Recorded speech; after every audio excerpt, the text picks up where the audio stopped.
The riches of the McAllister home are under siege again from the Wet Bandit gang. Young Kevin has to defend his family's treasures against his old foes Marv and Harry, but this time the bumbling crooks brought some tough friends to even the score.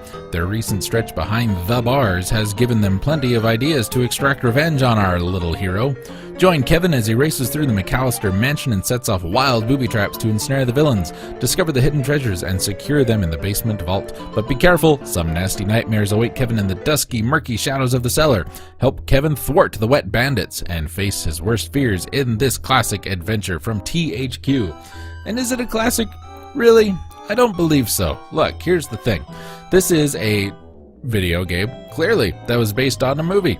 Clearly, there are a bunch of video games based on this movie. Did you know that there's an NES version that Bethesda Softworks worked on? Sure did.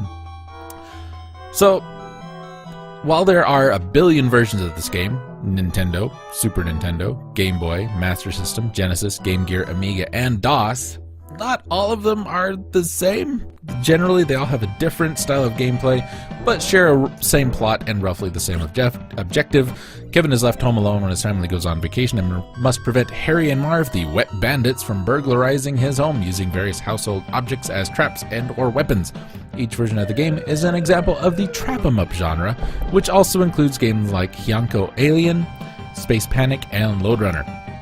In our Nintendo version, the goal is to evade the Wet Bandits while bringing all McAllister's fortunes from the house down to the safe room in the basement. Once all items have been sent down the chute to the basement, Kevin must make it past rats, bats, and ghosts. You know, real things, in the basement. Then fight a boss so he can make it to the safe room and lock away his family's riches. There's not a lot of reference material for the game. There's not a lot of reception information.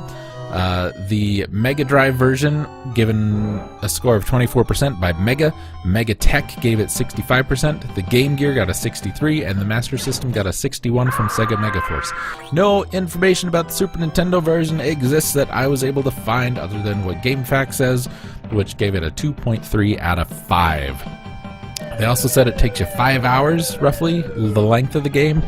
I don't think that length thing is right. I think it's all sorts of screwed up, because I don't think this game takes 5 hours. No way. And the difficulty just right, blah, blah, blah, blah. Anyway, look, here's the thing. It doesn't look bad. It doesn't play bad. It doesn't sound necessarily bad. Nothing about it is necessarily bad. This is an instance of a lot of not bad things coming together to make something that was terrible and didn't need to exist, and clearly was only made to cash in on the Home Alone name.